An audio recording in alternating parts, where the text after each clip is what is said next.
Hi. അപ്പോൾ നിങ്ങളെല്ലാവരും അവസാന നിമിഷത്തിലാണ് ഇപ്പോൾ ഉള്ളത് എക്സാമിൻ്റെ. അപ്പം ഞാൻ ഈ ഒരുപാട് കാര്യങ്ങളൊന്നും പറയാൻ ഉദ്ദേശിക്കുന്നില്ല. നമ്മൾ പഠിച്ച പോയിന്റുകളൊക്കെ നമ്മൾ ലിസ്റ്റ് ചെയ്യുന്നു. പിന്നെ ഇൻസ്റ്റിറ്റ്യൂട്ടിൻ്റെ ടോപ്പിക്കുകൾ നമ്മളൊന്ന് എന്ത് ചെയ്യുന്നു, ലിസ്റ്റ് ചെയ്തിട്ട് അതിൽ ഏതൊക്കെ ഭാഗങ്ങൾ നമ്മൾ പഠിച്ചിട്ടുണ്ട് അതൊന്ന് റിവൈൻഡ് ചെയ്യുന്നു. അതുപോലെ തന്നെ എന്തെങ്കിലും നിങ്ങൾ പഠിക്കാൻ മിസ്സായിട്ടുണ്ടെങ്കിൽ നിങ്ങൾക്ക് അതിനൊരു ഹിൻറ്റ് തരിക എന്നുള്ള ഒരു ഉദ്ദേശം മാത്രമേ ഇതിലുള്ളൂ. ഓക്കെ, അപ്പം നമുക്കറിയാം ഓഡിറ്റിംഗ് എന്ന് പറയുന്ന പേപ്പർ എത്ര മാർക്കാണ്? 50 മാർക്കിനാണ് അല്ലേ എക്സാമിന് വരുന്നത്.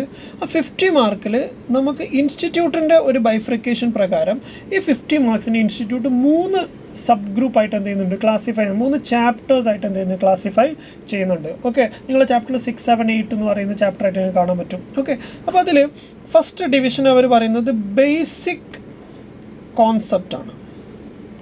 ബേസിക് കോൺസെപ്റ്റ്, ഓഡിറ്റിങ്ങിൻ്റെ ബേസിക് കോൺസെപ്റ്റ്സ് ആണ് എന്ത് ചെയ്യുന്നത് ഇവിടെ അവർ കവർ ചെയ്യാൻ വേണ്ടി പറയുന്നത്. ഓക്കെ, അതിൻ്റെ വെയിറ്റേജ് എന്ന് പറയുന്നത് 10 മാർക്സാണ്. ഓക്കെ, 10 മാർക്കാണ് ഇൻസ്റ്റിറ്റ്യൂട്ട് ആ ബേസിക് കോൺസെപ്റ്റിന് വേണ്ടിയിട്ട് നമ്മളെ ഇൻസ്റ്റിറ്റ്യൂട്ടിൻ്റെ മെറ്റീരിയൽ പ്രകാരം അവർ ഡിവൈഡ് ചെയ്തിട്ടുള്ളത്. രണ്ടാമത്തെന്ന് പറഞ്ഞാൽ പ്രൊവിഷൻസ് റിലേറ്റിംഗ് ടു കമ്പനി ഓഡിറ്റാണ്. കമ്പനി ഓഡിറ്റുമായി ബന്ധപ്പെട്ടുകൊണ്ടുള്ള അല്ലെങ്കിൽ കമ്പനീസ് ആക്ട്, കമ്പനി ഓഡിറ്റ് എന്ന് പറയണമെന്നില്ല, അതിൽ വേറെയും ഓഡിറ്റുകൾ വരുന്നുണ്ട്. Companies act, provisions relating to companies act.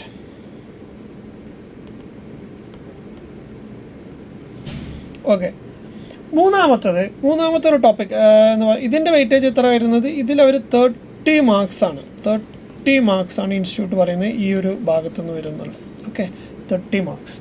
പിന്നെ ഈ ഒരു ചാപ്റ്റർ പഠിച്ചാൽ തന്നെ നിങ്ങൾക്ക് ഓഡിറ്റിങ്ങിൽ 30 മാർക്കാണ് എന്ത് ചെയ്യുന്നത് ഇൻസ്റ്റിറ്റ്യൂട്ട് പറയുന്നത്. പിന്നെ മൂന്നാമത്തെ ചാപ്റ്റർ എന്ന് പറയുന്നത് ആക്ച്വലി ഡിഫറെൻറ്റ്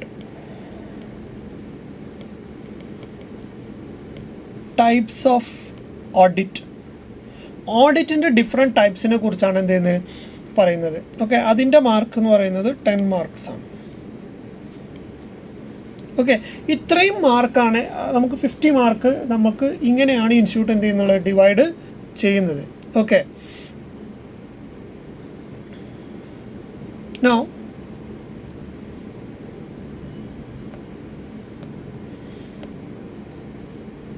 ഇനി നിങ്ങൾ ഇത് 50 മാർക്സിനാണെങ്കിലും ഇൻസ്റ്റിറ്റ്യൂട്ട് കറക്റ്റ് 50 മാർക്കിനല്ല, നമുക്ക് ഓപ്ഷണൽ ക്വസ്റ്റ്യൻസ് ഉണ്ടാവും അല്ലേ. അപ്പോൾ ഒരു 60 to 65 മാർക്കിന് വരെ നമുക്ക് എന്ത് ചെയ്യും ഓഡിറ്റിംഗിൽ നിന്ന് ക്വസ്റ്റ്യൻസ് ചോദിക്കും. അപ്പോൾ ഇതിപ്പോൾ 10 മാർക്കിന് തന്നെ കറക്റ്റ് ഈ ഒരു ബേസിക് കോൺസെപ്റ്റ് ഒന്ന് ചോദിച്ചോളണം നിർബന്ധമൊന്നുമില്ല.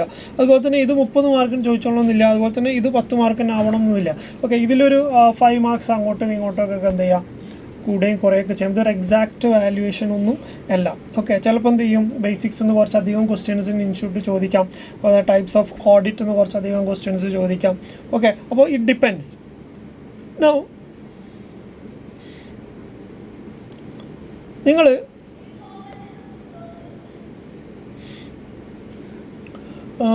ബേസിക് കോൺസെപ്റ്റിൽ നിങ്ങൾ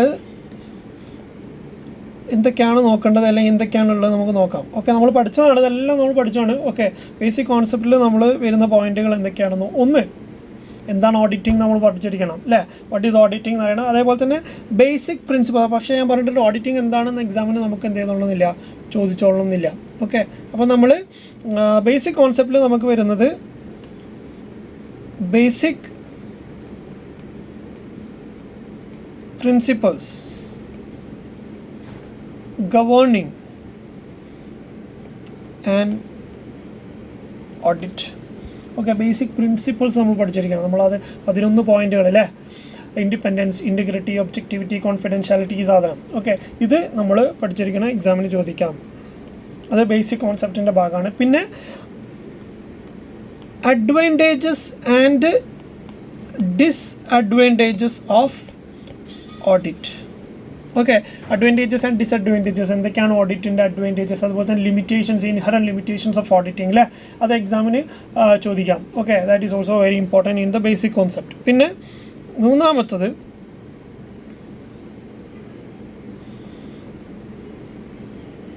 നമ്മൾ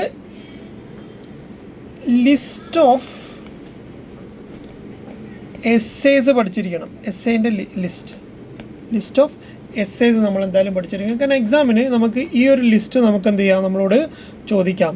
ഓക്കെ, ലിസ്റ്റ് എന്ന് പറഞ്ഞാൽ മൾട്ടിപ്പിൾ ചോയ്സ് ക്വസ്റ്റ്യനിൽ നമുക്ക് ഈ എസ്സേ പ്രകാരമുള്ള ക്വസ്റ്റ്യൻസ് ചോദിക്കാം. ഈ ഓഡിറ്റ് ഡോക്യുമെൻറ്റേഷൻ ഏത് എസ്സേ ആണ്, അതുപോലെ തന്നെ ജോയിൻറ്റ് ഓഡിറ്റ് ഏത് എസ്സേ ആണ് എന്നൊക്കെ ചോദിച്ചാൽ എസ്സേ നമ്പർ നമ്മൾ അറിഞ്ഞിരിക്കണം. അപ്പോൾ എസ്സേ നമ്പറിൻ്റെ ലിസ്റ്റ് പഠിക്കൽ മാൻഡേറ്ററി ആണ്. ഓക്കെ, അത് നിങ്ങൾ പഠിച്ചിട്ടുണ്ടാവും എന്ന് വിചാരിക്കുന്നത്. ഞാൻ ഓൾറെഡി നമുക്ക് ലാസ്റ്റ് ക്ലാസ്സിൽ നമ്മൾ ഫുൾ ലിസ്റ്റ് നമ്മൾ തന്നിട്ടുണ്ട്. ഇനി അതല്ലെങ്കിൽ നിങ്ങൾ ഈ മെറ്റീരിയലിൽ നിങ്ങൾക്ക് പോയി കഴിഞ്ഞാൽ അതിൽ ഫസ്റ്റ് ചാപ്റ്ററിൽ സെക്കൻഡ് യൂണിറ്റിൽ നിങ്ങൾക്ക് ഇതിൻ്റെ ഫുൾ ലിസ്റ്റ് നിങ്ങൾക്ക് കാണാൻ പറ്റും. ഓക്കെ, എസ്സേൻ്റെ സീരീസ് മാത്രം പഠിച്ചാൽ, അതല്ലാതെ വേറെ കുറേ സ്റ്റാൻഡേർഡ് 700 വരെയുള്ള സീരീസ് പഠിച്ചാൽ മതി, അതിന് ശേഷമുള്ള നോക്കണ്ട. അപ്പോൾ ഈ ലിസ്റ്റ് ഓഫ് സ്റ്റാൻഡേർഡ്സ് എന്ത് ചെയ്യുക, നിങ്ങൾ പഠിച്ചിട്ടില്ലെങ്കിൽ ലാസ്റ്റ് മിനിറ്റാണ് നിങ്ങൾ എന്ത് ചെയ്യുക, ഒരു 3-4 പ്രാവശ്യം അത് വായിച്ചു നോക്കുക.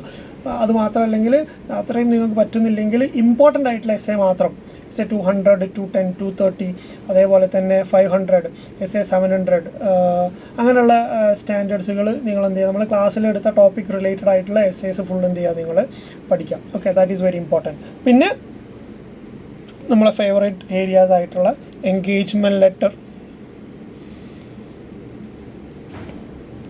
ലെറ്റർ പഠിക്കണം. പിന്നെന്തൊക്കെയാണ് ആ ഒരു സീരീസ് അല്ലേ, എൻഗേജ്മെൻറ്റ് ലെറ്റർ കഴിഞ്ഞാൽ പിന്നെന്താണ്,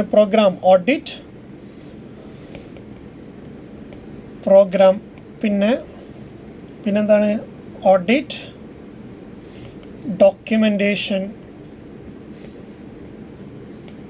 പിന്നെയോ ഓഡിറ്റ് എവിഡൻസ്, പിന്നെയോ audit notebook,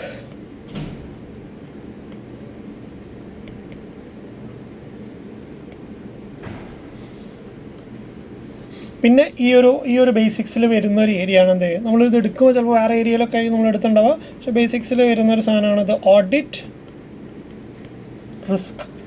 risk is a part of basic concept.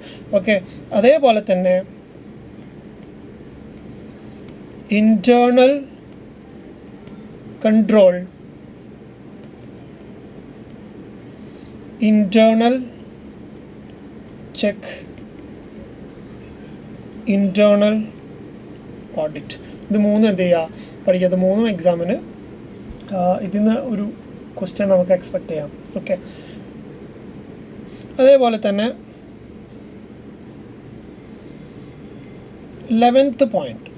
11th നമ്മൾ ഇതിൽ വരുന്ന അടുത്ത സാധനം എന്ന് പറഞ്ഞാൽ ഓഡിറ്റ് സാമ്പിളിംഗ് ആണ്. ഓഡിറ്റ് സാമ്പിളിംഗ് നമ്മൾ പഠിച്ചിട്ടുണ്ട് അല്ലേ. ഓഡിറ്റ് സാമ്പിളിങ്ങിൻ്റെ മെത്തേഡ്സ്, കാര്യങ്ങൾ, അതുമായി റിലേറ്റ് ചെയ്ത കാര്യങ്ങൾ എന്ത് ചെയ്യുക, ഫോക്കസ് ചെയ്ത് പോവുക. പിന്നെ നമ്മൾ പഠിച്ചിട്ടുള്ള ഇതെന്ന് പറഞ്ഞാൽ കണ്ടിന്യൂസ് ഓഡിറ്റ്, അതൊക്കെ ബേസിക് കോൺസെപ്റ്റിൽ വരുന്നതാണ്. ഓക്കെ, അപ്പോൾ കണ്ടിന്യൂസ് ഓഡിറ്റ്, ഇത്രയും കാര്യങ്ങളാണ് നമ്മൾ ബേസിക്സിൽ നമ്മൾ എന്ത് ചെയ്യേണ്ടത്, ഒന്ന് റീഫ്രഷ് ചെയ്ത് പോകേണ്ടത്. ഓക്കെ, അപ്പം ഈ 10 മാർക്ക് എന്ന് പറയുന്നത് ചിലപ്പോൾ 15 മാർക്കിനൊക്കെ ചിലപ്പോൾ ചോദിക്കാറുണ്ട്. ഓക്കെ, ചിലപ്പോൾ മാർക്കുകൾ കുറയുകയും ചെയ്യാം. ഓക്കെ, പക്ഷേ ബേസിക്സ് എന്ന് പറഞ്ഞ സാധനത്തിൽ ഇത്രയും ടോപ്പിക്സുകൾ വളരെ ഇമ്പോർട്ടൻ്റ് ആണ്. ബേസിക്സ് ചോദിക്കുകയാണെങ്കിൽ ഈ ഭാഗത്തു നിന്നാണ് ബേസിക്കലി ചോദിക്കുക. ഓക്കെ, അപ്പോൾ അതെന്ത് ചെയ്യുക, അത് നിങ്ങൾ ക്ലിയർ ആക്കുക. ഇത് ഫുള്ള് നിങ്ങൾ ലാസ്റ്റ് മിനിറ്റിൽ ഒന്ന് റീഫ്രഷ് ചെയ്ത് പോയിട്ടുണ്ട് എന്ന് വിചാരിക്കുക. ഓക്കെ, അതേപോലെ തന്നെ അപ്പം ബൈ ഹാർട്ട് ചെയ്യാൻ നിൽക്കണ്ട, എന്ത് ചെയ്യുക, നിങ്ങൾ റീഡ് ചെയ്ത് പോവാം. യു വിൽ ഗെറ്റ് ക്ലാസ് ഒന്നും എടുത്തതും എല്ലാം നിങ്ങളുടെ മൈൻഡിലേക്ക് വരുമ്പോൾ നിങ്ങൾക്ക് ഓട്ടോമാറ്റിക് എഴുതാൻ പറ്റും. ഓക്കെ, നെക്സ്റ്റ്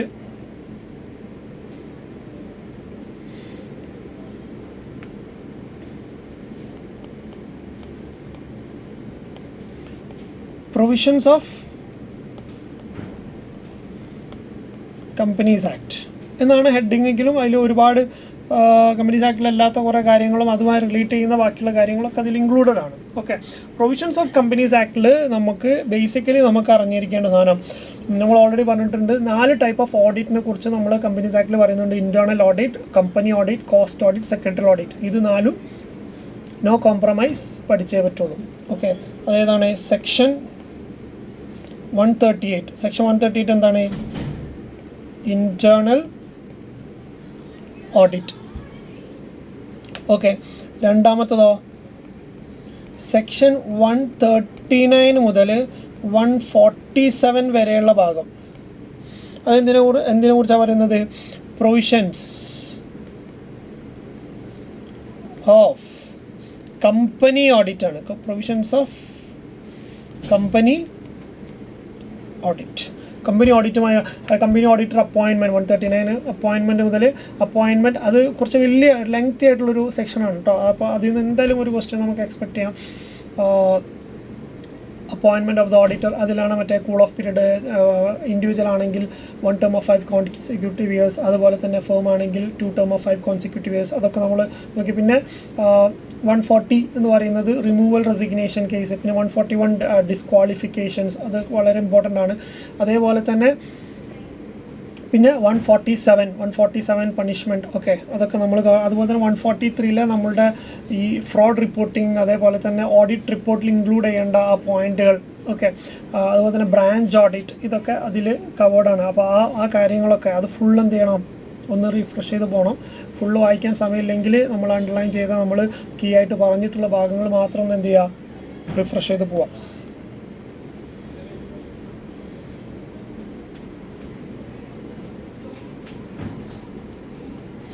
പിന്നെ സെക്ഷൻ 148 എന്താണ്?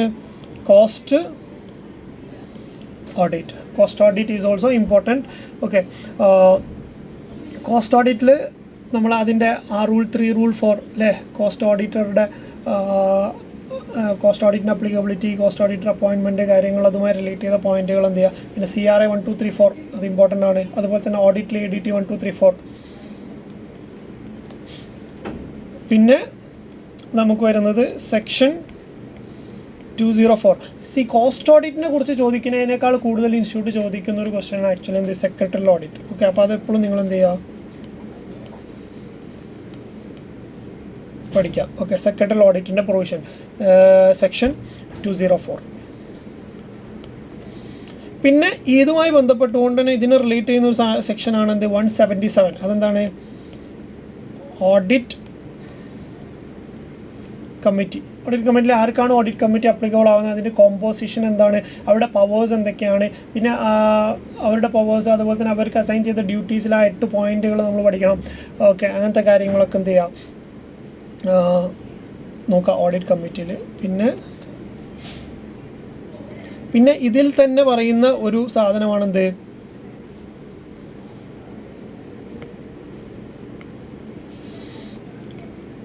SA 299 joint audit. അത് പ്രൊവിഷൻസ് ഓഫ് കമ്പനീസ് ആക്ടിൻ്റെ അണ്ടറിൽ ആണ് എന്ത് ചെയ്യുന്നത്, ജോയിൻറ്റ് ഓഡിറ്റിനെ കുറിച്ച് മെൻഷൻ ചെയ്യുന്നത്. ഓക്കെ, അപ്പോൾ ജോയിൻറ്റ് ഓഡിറ്റ് എന്ന് പറഞ്ഞാൽ എസ് എയിൽ പറയുന്ന കാര്യങ്ങൾ തന്നെയാണ് ഇവിടെ പറയുന്നതെങ്കിലും അത് കവർ ചെയ്യുന്നത് നമ്മളെ മെറ്റീരിയൽ പ്രൊവിഷൻസ്. അപ്പോൾ ഇത് ആ ഒരു വെയിറ്റേജിലാണ് എന്ത് ചെയ്യുക വരിക. പിന്നെ vouching and verification. Vouching and verification എന്ന് പറയുന്നത് വളരെ ഇമ്പോർട്ടൻ്റ് ആയിട്ടുള്ളൊരു ഏരിയ ആണ്. സംഭവം സിമ്പിൾ ആണെങ്കിലും വളരെ ഇമ്പോർട്ടൻ്റ് ആണ്, എക്സാമിന് ചോദിക്കാം. ഓക്കെ, അപ്പോൾ വൗച്ചിങ് ആൻഡ് വെരിഫിക്കേഷൻ എന്ന് പറഞ്ഞാൽ എന്താ, വൗച്ചിങ് നമ്മൾ എന്തുമായി റിലേറ്റ് ചെയ്തിട്ടാണ്, P&L ഐറ്റവുമായിട്ട് ബന്ധപ്പെട്ടുകൊണ്ടാണ് വൗച്ചിങ് വരിക. അപ്പോൾ നമ്മൾ MQP ഒക്കെ സോൾവ് ചെയ്യുന്ന സമയത്ത് നിങ്ങൾ കണ്ടിട്ടുണ്ടാവും, അവിടെ നമുക്ക് റവന്യൂ ഫ്രം ഓപ്പറേഷൻസ് ഇതൊക്കെ നമുക്ക് അതിൽ വരുന്നതാണ്, വൗച്ചിങ്ങിൽ വരുന്നതാണ്. ഓക്കെ, അപ്പോൾ അതിൽ ഏതെങ്കിലും ഒന്നെങ്കിൽ വൗച്ചിങ് അല്ലെങ്കിൽ വെരിഫിക്കേഷൻ ഏതെങ്കിലും ഒന്നൊക്കെ എന്ത് ചെയ്യാം നമുക്ക് എക്സ്പെക്റ്റ് ചെയ്യാം.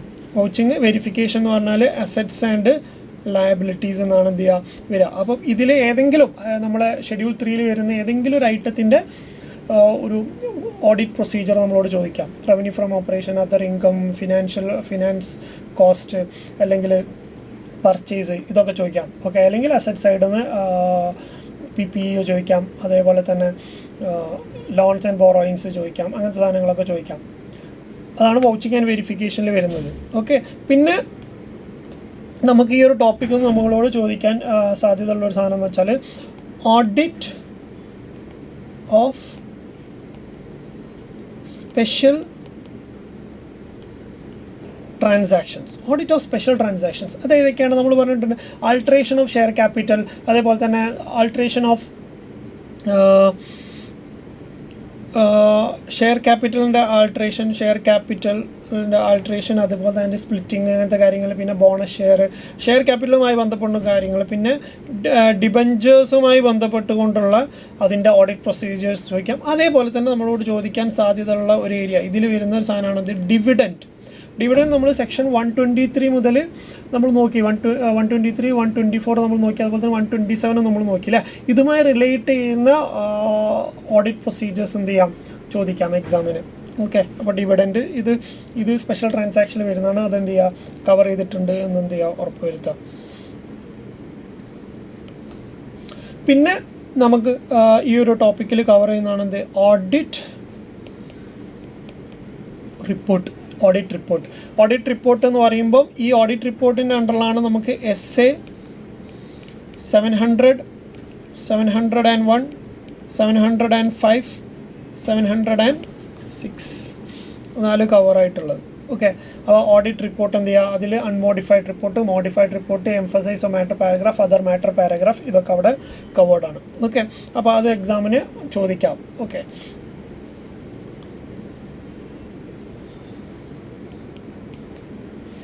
പിന്നെ നെക്സ്റ്റ്, പിന്നെ അതുപോലെ തന്നെ ഓഡിറ്റ് റിപ്പോർട്ടിൽ തന്നെ നമ്മൾ basic elements of audit report, അത് MCQയിലൊക്കെ ആയിട്ട് റിപ്പീറ്റഡ് ആയിട്ട് കഴിഞ്ഞ അറ്റംപ്റ്റുകളിലൊക്കെ അല്ലെങ്കിൽ MQPയിലൊക്കെ നമുക്ക് കാണാൻ പറ്റും. ഓക്കെ, അപ്പോൾ അത് എന്ത് ചെയ്യുക, അതിൻ്റെ basic elements of audit report നമ്മൾ ക്ലാസ്സിൽ പേടിഎമ്മിൻ്റെ കമ്പനി വെച്ചിട്ട് നമ്മൾ ചെയ്തിട്ടുണ്ടായിരുന്നു അല്ലേ. അപ്പോൾ അതൊന്ന് എന്ത് ചെയ്യുക, റീഡ് ഔട്ട് ചെയ്ത് നോക്കുക, ഹെഡിങ് ഒക്കെ ഒന്ന് വായിച്ച് നോക്കുക.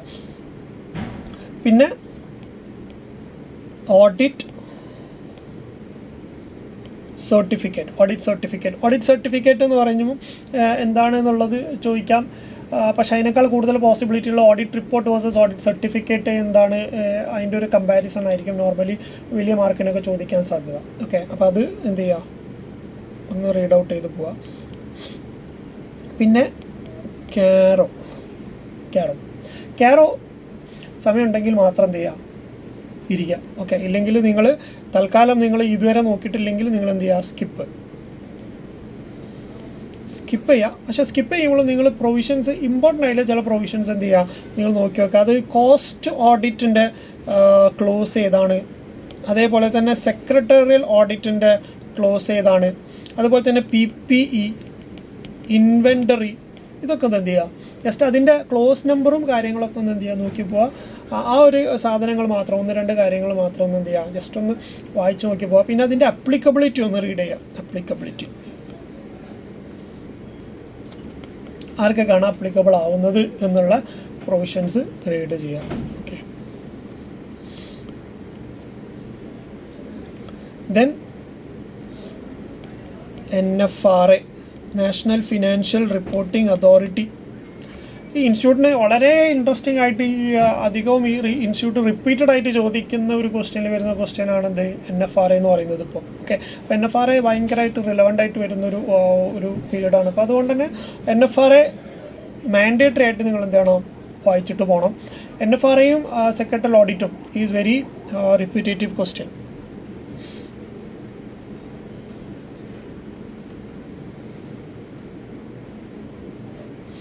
നോ, ഇതാണെന്ത്, നമ്മളെ പ്രൊവിഷൻസ് റിലേറ്റിംഗ് ടു ഓഡിറ്റ് എന്ന് പറയുന്നതിൽ നമുക്ക് വരുന്നത്. പിന്നെ മൂന്നാമത്തെ എന്ന് പറയുന്നത് actually different types of audit ആണ്. Different types of audit, different types. അതിലേതൊക്കെയാണ് വരുന്നത്, അത് ഒന്ന് audit of educational institutions. Okay, അതെന്ത് ചെയ്യുക, നിങ്ങൾ എഡ്യൂക്കേഷൻ ഇൻസ്റ്റിറ്റ്യൂഷൻ എങ്ങനെയാണ് ഓഡിറ്റ് ചെയ്യേണ്ടത് എന്ന് എന്ത് ചെയ്യാം, ചോദിക്കാം. ഓക്കെ, അപ്പോൾ അത് റീഡ് ചെയ്യാം ആ ഭാഗം. അതൊക്കെ വൺസ് റീഡ് ചെയ്താൽ തന്നെ നമ്മൾ മൈൻഡിലുണ്ടാകുന്ന സാധനങ്ങളാണ്. അപ്പോൾ അത് നിങ്ങൾ നോക്കിയിട്ടില്ലെങ്കിൽ നിങ്ങൾ എന്ത് ചെയ്യുക, അതൊന്ന് റീഡ് ചെയ്യുക. ഇനി ലാസ്റ്റ് മിനിറ്റിൽ നിങ്ങൾ എന്ത് ചെയ്യുക, നിങ്ങൾ ഓൾറെഡി നോട്ട് ചെയ്യുന്ന സമയത്ത് നിങ്ങൾ അണ്ടർലൈൻ ചെയ്തിട്ടുണ്ടെങ്കിൽ അണ്ടർലൈൻ ചെയ്ത സാധനങ്ങൾ മാത്രം ഒന്ന് എന്ത് ചെയ്യുക, ബ്രഷപ്പ് ചെയ്ത് പോവാം. ഓക്കെ, പിന്നെ ഓഡിറ്റ് ഓഫ് ഹെൽത്ത് കെയർ എന്ന് പറയുന്നത് ഹെൽത്ത് കെയർ ഓർഗനൈസേഷൻ, ഹെൽത്ത് കെയറിൻ്റെ ഓഡിറ്റ് നിങ്ങൾ എന്ത് ചെയ്യുക, ചെയ്തുകൊടുക്കുക. അതും നിങ്ങൾ ഇതുപോലെ ഹോസ്പിറ്റലിൻ്റെ പ്രൊവിഷൻസ്, അവരുടെ അപ്ലിക്കബിലിറ്റി കാര്യങ്ങളൊക്കെ എന്ത് ചെയ്യുക. ഇത് നമ്മൾ MQPയിൽ സോൾവ് ചെയ്തിട്ടുണ്ട് ഈ സെയിം ക്വസ്റ്റ്യൻ. അപ്പോൾ നിങ്ങൾ ആണെങ്കിൽ എന്ത് ചെയ്യാം, നിങ്ങൾക്ക് അവിടെ അത് ചെക്ക് ചെയ്യാം. പിന്നെ audit of organisations in hospitality sector. Hospitality sector എന്ന് പറഞ്ഞാൽ എന്തൊക്കെയാണ് വരിക? അത് നമ്മൾ ഓൾറെഡി കവർ ചെയ്തിട്ടുണ്ട് കേട്ടോ. ഹോസ്പിറ്റാലിറ്റി സെക്ടർ എന്ന് പറഞ്ഞിട്ട് നമ്മൾ വാക്ക് യൂസ് ചെയ്തിട്ടില്ലെങ്കിലും ഹോസ്പിറ്റാലിറ്റി സെക്ടർ എന്ന് പറയുന്നതിൻ്റെ ഭാഗമായിട്ടാണ് റെസ്റ്റോറൻറ്റുകൾ വരുന്നത്. ഫുഡ് ആൻഡ് ബീവറേജസിൻ്റെ സെക്ഷൻസ് മീൻസ് ഡിപ്പാർട്ട്മെൻറ്റ് വരുന്നത്. അതേപോലെ തന്നെ ട്രാവൽ ആൻഡ്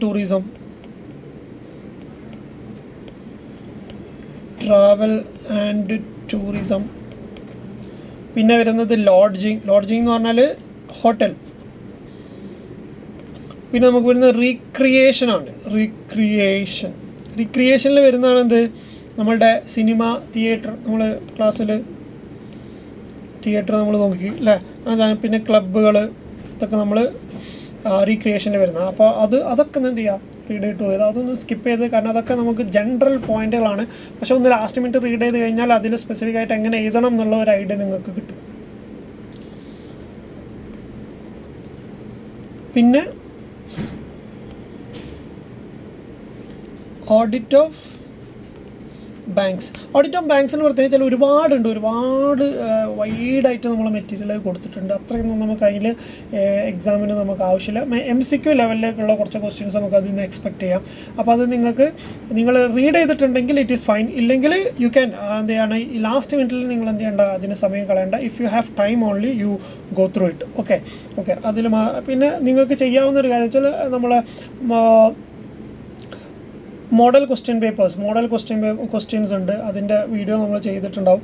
അപ്പോൾ അത് നിങ്ങൾ എന്ത് ചെയ്യുക, ഒന്ന് റീഡ് ഔട്ട് ചെയ്ത് പോയാൽ ഈ ബാങ്കിങ്ങിൽ നിന്നൊക്കെ വരുന്ന ചില ക്വസ്റ്റ്യൻസ് നമ്മൾ അതിൽ കവർ ചെയ്തിട്ടുണ്ട്. അത് മാത്രം ഒന്ന് ചെക്ക് ചെയ്ത് പോയാൽ മതി. പിന്നെ ഓഡിറ്റ് ഓഫ് കോഓപ്പറേറ്റീവ്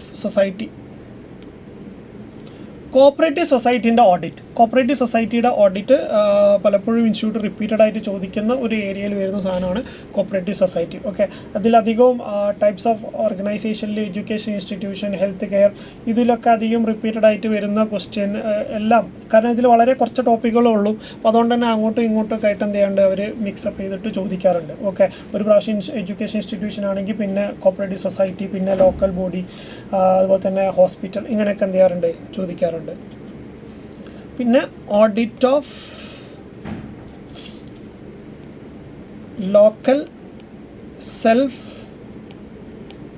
ഗവർണൻസ് എന്ന് പറഞ്ഞാൽ നമ്മൾ പഞ്ചായത്ത്, മുനിസിപ്പാലിറ്റി അല്ലേ, നമ്മളുടെ റൂറൽ ഏരിയ, അർബൺ ഏരിയ അല്ലേ.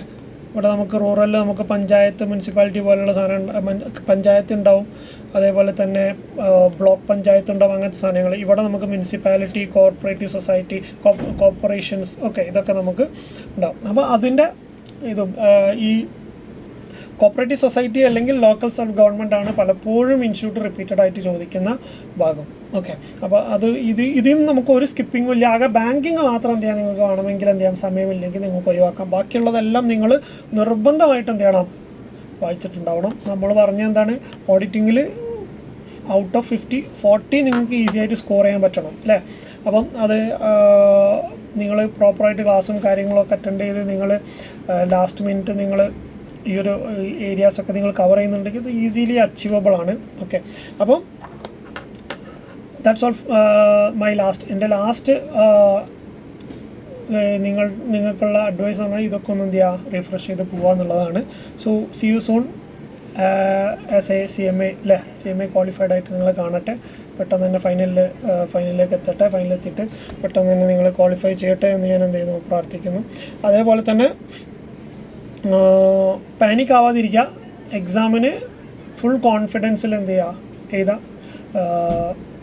പഠിച്ചത് മറക്കാതിരിക്കാൻ വേണ്ടിയിട്ട് എക്സാം ഹാളിൽ പോയിട്ട് ഒരു 5 മിനിറ്റ് ഒന്ന് എന്ത് ചെയ്യുക, ഒന്നൊരു റിലാക്സേഷൻ ഉള്ള ചില എക്സസൈസുകളൊക്കെ ചെയ്തിട്ടൊന്ന് എന്ത് ചെയ്യുക, പ്രിപ്പയർ ആവുക, ബി പ്രിപ്പയർ. പെട്ടെന്ന് പോയി നമ്മൾ പാനിക്കായി ടെൻഷൻ അടിച്ച് കുറേ സാധനങ്ങൾ എടുക്കാൻ മറന്നു, അങ്ങനെയൊന്നും ആവരുത്. നമ്മൾ കുറച്ച് നേരത്തെ എത്തുക, ഒരു പാനിക്ക് മാറ്റി നമ്മൾ എല്ലാ സാധനങ്ങളും കയ്യിലുണ്ടെന്ന് ഉറപ്പാക്കുക. അങ്ങനെ എന്ത് ചെയ്യുക, സ്ലോലി എല്ലാം എന്ത് ചെയ്യുക, സ്റ്റാർട്ട് ചെയ്ത് തുടങ്ങും. ഓക്കെ, ടൈമില്ലാത്ത പ്രശ്നം ഉണ്ടാവില്ല നോർമലി, കാരണം ഓഡിറ്റിങ്ങും പിന്നുള്ളത് പ്രോബ്ലം പേപ്പറുമാണ്. അപ്പോൾ ഓഡിറ്റിങ്ങിൽ നിങ്ങൾ കുറച്ച് പെട്ടെന്ന് നിങ്ങൾക്ക് ഇത് തീർക്കാൻ പറ്റും, പ്രോബ്ലത്തിൽ കുറച്ചധികം സമയം വേണ്ടി വരും. അപ്പോൾ നിങ്ങൾക്ക് ഓഡിറ്റിംഗ് ആദ്യം തീർത്തിട്ട് നിങ്ങൾ അക്കൗണ്ട്സിലേക്ക് പോകുന്നതായിരിക്കും എപ്പോഴും എൻ്റെ ഒരു റെക്കമെൻഡേഷൻ. ഓക്കെ, അപ്പോൾ അല്ലെങ്കിൽ എന്താ വെച്ചാൽ അവസാന നിമിഷം അക്കൗണ്ട്സിൽ ചിലപ്പോൾ ഏതെങ്കിലും 1-2 ക്വസ്റ്റ്യൻ നിങ്ങൾ സ്റ്റക്കായി കഴിഞ്ഞാൽ നിങ്ങൾക്ക് ആ ഒരു 5 മാർക്കിൻ്റെ ക്വസ്റ്റ്യന് വേണ്ടിയിട്ട് നിങ്ങളിവിടെ 50 മാർക്ക് നിങ്ങൾ സാക്രിഫൈസ് ചെയ്യണം. അപ്പം അതിനുവേണ്ടി നിൽക്കരുത്. അപ്പോൾ ആദ്യം ഈ 50 മാർക്കിൽ 40 മാർക്ക് സെക്യൂർ ആയി കഴിഞ്ഞാൽ നിങ്ങൾക്ക് വളരെ കോൺഫിഡൻസിൽ നിങ്ങൾക്ക് അടുത്ത പേപ്പർ എഴുതാൻ പറ്റും. Okay, so that is my advice. Best of luck for your examination. Okay, thank U.